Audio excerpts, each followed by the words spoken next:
Welcome to Guys Talk Knives. I can't stop it. I laugh. It is like the camera comes on and you start giggling. It's because I'm waiting for it to transition, and it's like I'm happy that it happens, but it doesn't. I am going to do a weird transition because we have Patrick Rollins, lead instructor at Randall's Adventure and Training.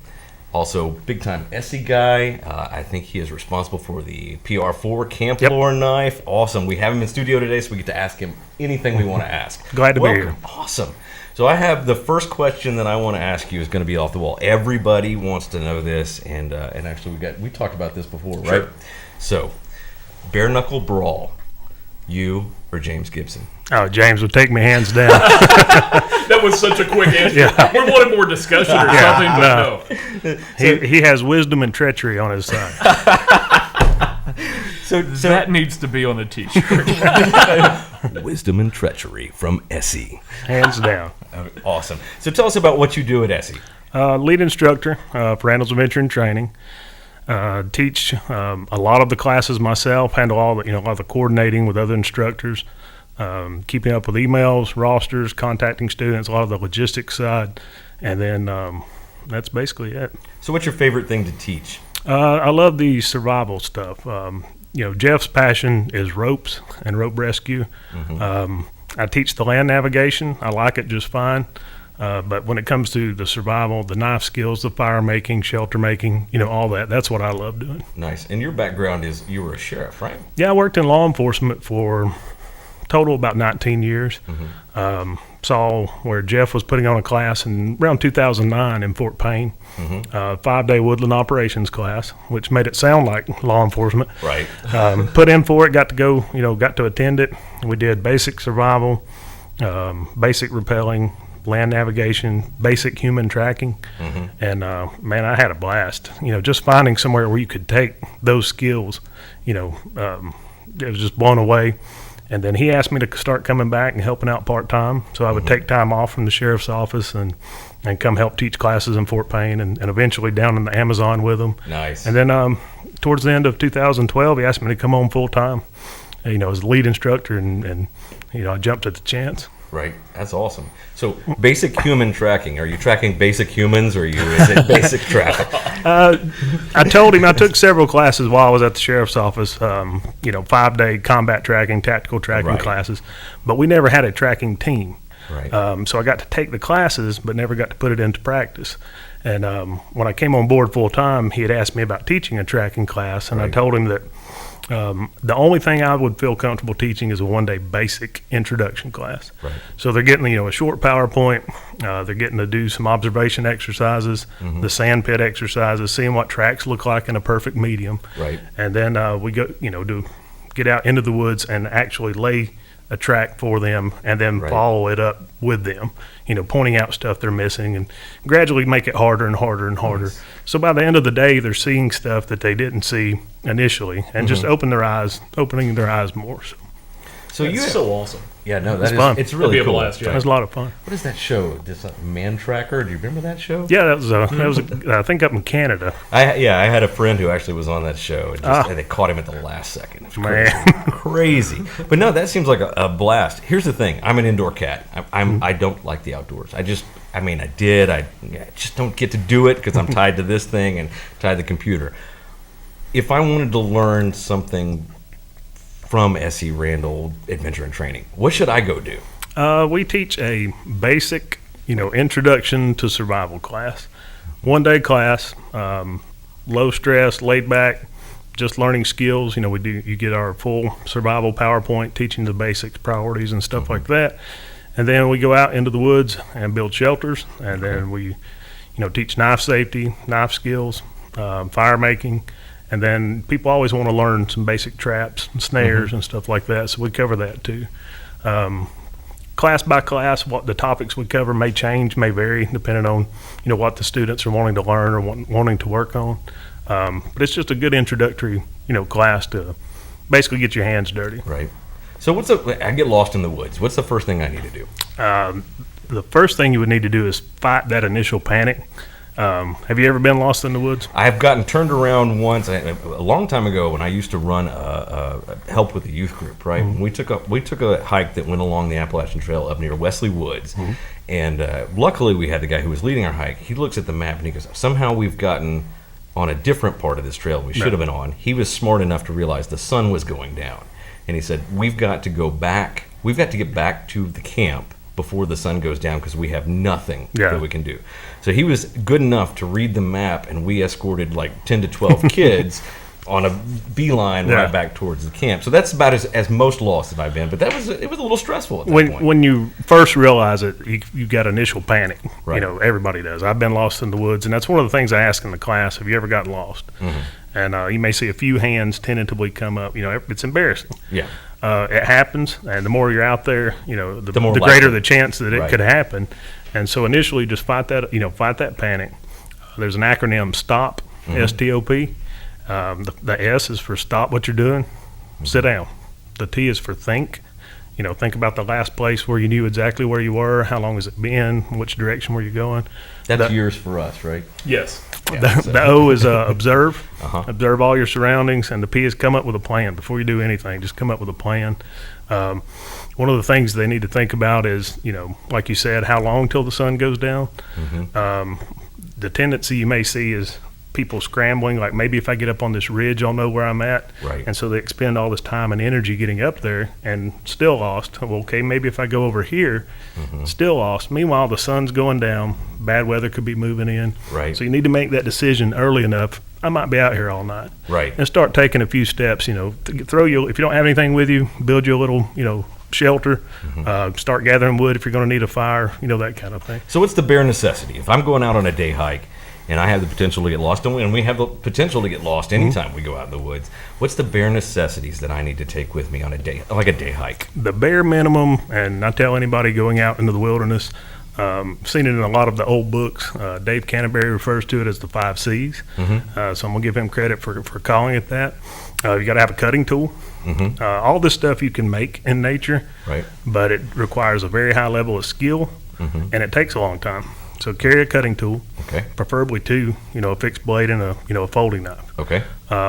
A container, something to carry water in. Okay. It's preferable if it's stainless steel or titanium, where you could boil water to purify it if you had to. Some type of cordage. If you've ever tried to make cordage from natural material, it'll really hammer home that you need to carry some paracord, some bank line, something like that.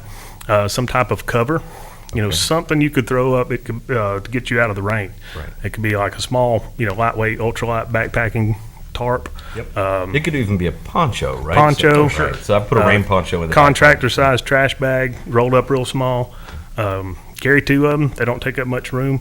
One of them you could cut open and make a lean-to. The other one you could stuff full of leaves and then insulate you from the ground. Nice. The last C is combustion. Have a way to make fire. And like the knives, carry a couple of different ways to make fire. So the 5 C's. Nice. Very nice. So I'm just curious. At the school, do you get every skill level coming in? Do you get people who know nothing? Yeah, we do. Which is easier to teach and which is more entertaining? I love teaching people that show up with no clue. Sure. And seeing them progress and pick up the skills and by the end of the class, seeing how far they've come. Any class we teach, the instructors always learn something from the students.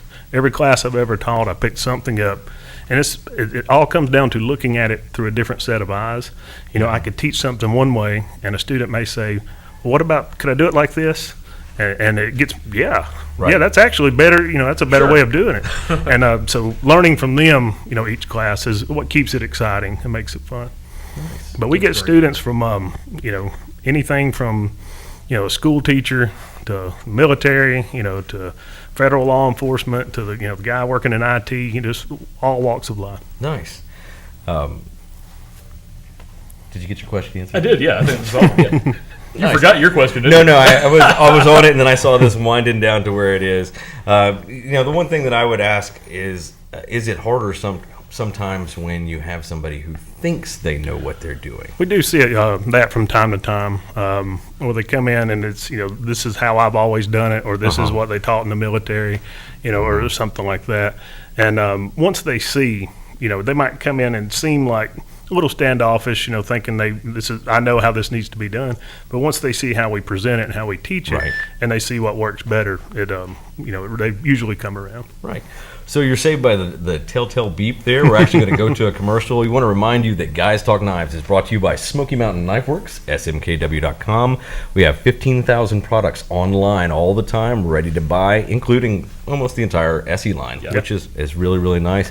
Remember, we have the store here in Sevierville. It's right off exit 407, just 2 miles, big blue roof. You cannot miss it. It's awesome here, is it not? It is awesome. Oh, my goodness.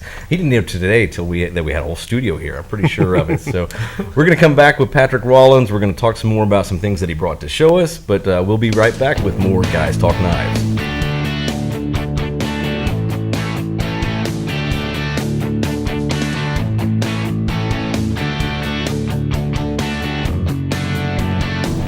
Welcome back to Guys Talk Knives. I can't do it. I cannot do it. We I promise laugh at some point in single 2018 time. an intro without a laugh. Yeah, it's just going to be serious. Welcome back to Guys Talk Knives. NPR time.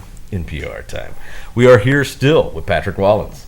It's amazing that he didn't run away, especially when you were doing your calisthenics in between a break. Well, he thought about starting a small fire and building a shelter here in the studio, but 3 guys sharing a laugh. That was the best line of the show so far. I mean, it really was.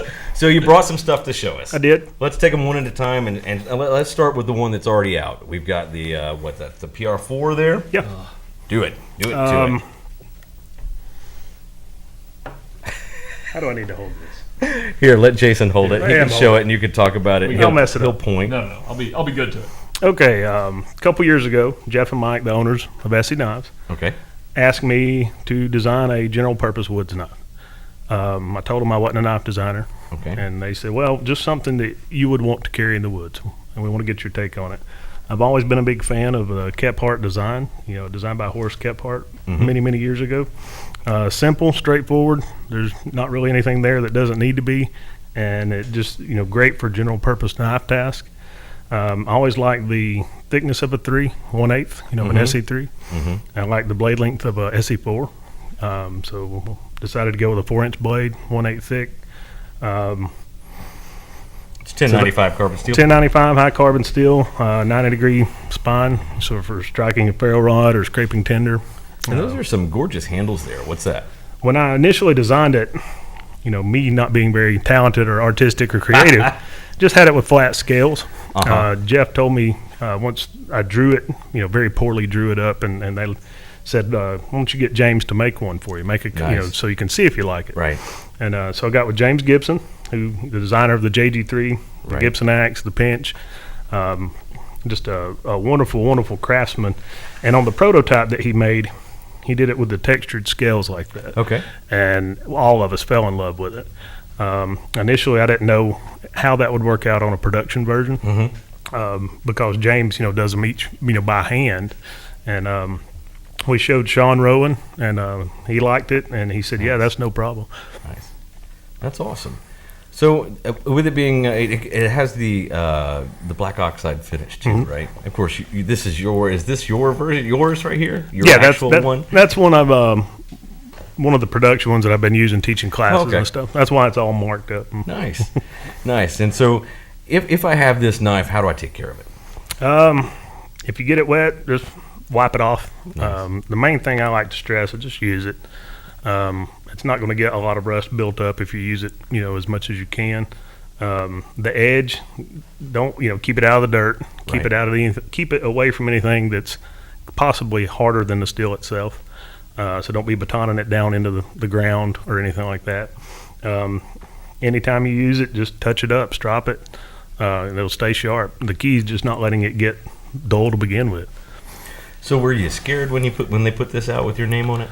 No, I was. I had used the prototype James made. I had used it for about 2 years. Oh, wow. Teaching classes, I had field dressed a couple of deer with it.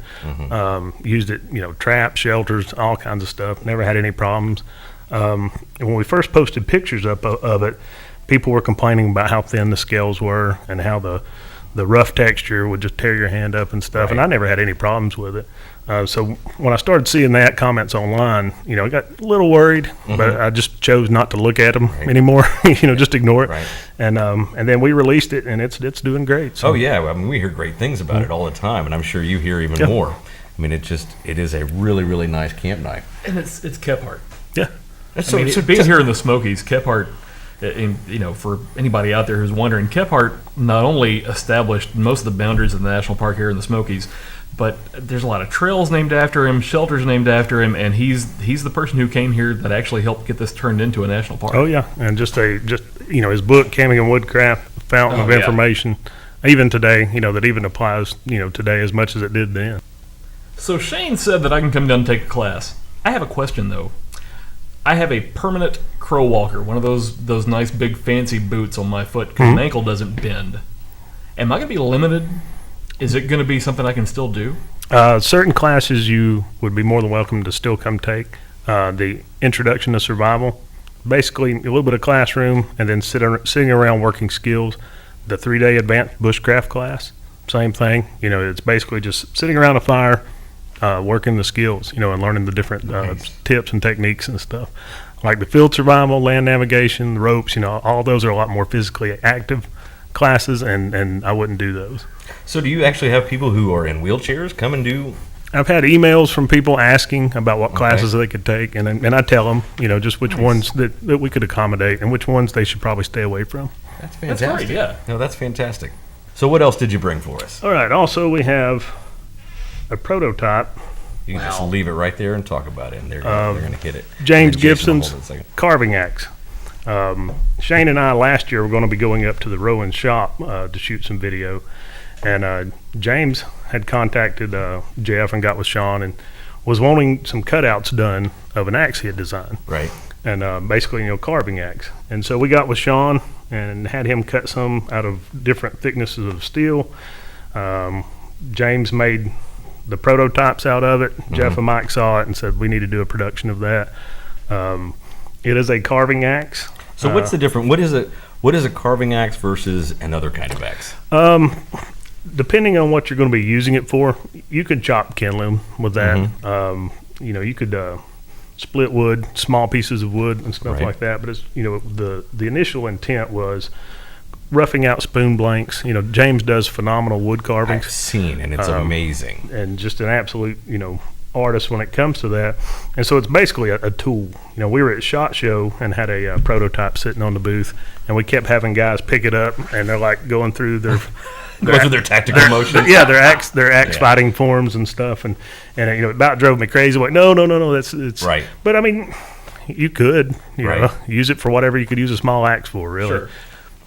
It seems like it has some nice places to grab hold of if you were using it, and really get down on the bit. Yeah, the initially, when James designed, I believe he was going to have scales all the way up. And then, we have the 100% unlimited lifetime warranty. Right. Sean got to looking at it and knew that if guys are splitting wood or using it like they shouldn't be using it, it's going to bust the micarta. That is such a good point. Yeah, he said, so we don't need to go full length on the scales on it. So just have it partially, and then if they wanted to choke up on it for carving and stuff, wrap it with that's what I paracord. saw. Sure. That's what I saw right there. Is when you can really get in on this thing. Oh yeah. And wrap anywhere. I noticed it has a blunt end on the back here, which is really really nice. It looked jumped at first. It's not. No, it's just a smooth back in. And keep in mind, this was just a prototype that James gave me. Nice. And I've been using it and haven't, as you can tell, it's a little rough. That's a prototype. When are these coming out? Do you know? We had a production prototype at SHOT Show back in January. Nice. Hoping Blade Show. Wow. Those will be ready by Blade Show. Nice, and we're the title sponsor this year, Yeah. so we'll see you there with all of our ESEE stuff in tow. Now that should be cool, especially if it gets out. I mean, Blade Show is June 1st through 3rd, I believe, if I'm not mistaken. We could throw that as a link down below when we get to it. But what do you like about this thing? It's lightweight. It's very comfortable to use. a few of us went up to James's shop and for a little one-day spoon carving class, and that was the longest that I've used it at a time. And it's you arm didn't fatigue. It worked great for what it was designed for. Nice. So in my mind, it seems counterintuitive that this is a spoon carving thing. Why is that counterintuitive in my mind? Well, what am I talking about here that gets me to the spoon that I need that thing for? What you would do with this is once you have your piece of wood that you're going to carve the spoon out of, take a pencil and you're marking, you're sketching your little template, your little design, and then you're figuring out, okay, what do I need to remove to get down to that? Right.